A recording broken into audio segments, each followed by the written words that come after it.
Hi అండి. ఇక్కడ ఈ పెద్దాయన ఏం చేస్తున్నాడని మీరు ఆలోచిస్తున్నారు గదా! ఆయన కొత్త బోరు కోసానికి పాయింట్ పెడుతున్నాడు. ఇలా ఒక వేప కట్టి తీసుకొని చేను మొత్తం ఇలా పట్టుకొని చెక్ చేసుకుంటూ వెళ్తాడు. ఎక్కడ పాయింట్ అయితే ఉంటుందో అక్కడ రౌండ్ గీసి ఇలా పెడతాడు, చెప్తాడు మనకి. ఇదిగో ఇక్కడ గీశాడు చూడండి.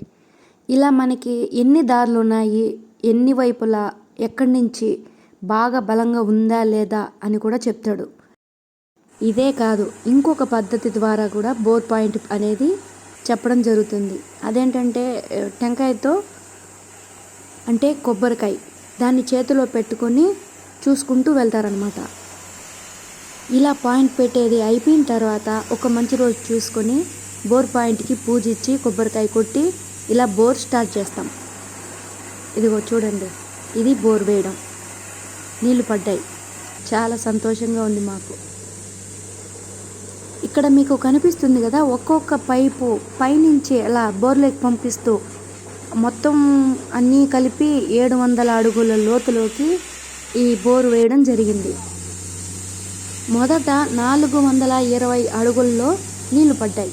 తరువాత నుంచి కొద్ది దూరం మళ్ళీ ఒకసారి అలాగా మొత్తం కలిపి ఒక 4 దారులు అయితే మనకి పడ్డాయన్నమాట. ఇలా మధ్య మధ్యలో కింద పడే మట్టిని అంతా కూడా వీళ్ళు పక్కకి లాగేస్తూ ఉంటారన్నమాట. తర్వాత ఇదిగో ఇక్కడ వాళ్ళు వేస్తున్నారు చూడండి. బోరు వేయడం పూర్తయిన తర్వాత ఆ కేసింగ్ అనేది క్లోజ్ చేసేస్తారు. తర్వాత ఫైనలీ కొత్త బోరు బిగించేసాము. ఇదిగో చూడండి, మొదటి నీళ్ళు ఇదే ఫస్ట్. ఈ నీళ్లు చూసి వచ్చే ఆనందం మాటల్లో చెప్పలేం.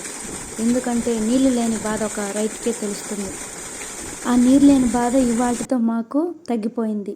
చాలా హ్యాపీగా ఉంది. చూడండి నీళ్ళు, ఇవి నీళ్ళు కొలత ఎంత అంటే ఒక 2 ఇంచులు అనమాట. అంటే మీకు ఎలా అర్థమవుతుందో తెలీదు, ఆ 2 ఇంచుల నీళ్ళు వరకు మనకి పడ్డాయి. ఇదన్నమాట కొత్త బోరు స్టార్టింగ్ టు ఎండింగ్. ఈ వీడియో గురించి మీకేం అనిపించకపోవచ్చు, కానీ మాకైతే ఇది ఒక పెద్ద కలనే చెప్పాలి. ఎందుకంటే ఇంతకుముందు ఒక బోరు వేసాం, దాంట్లో నీళ్లు పడలేదు. ఇప్పుడు ఇది. Okay then bye, thanks for watching.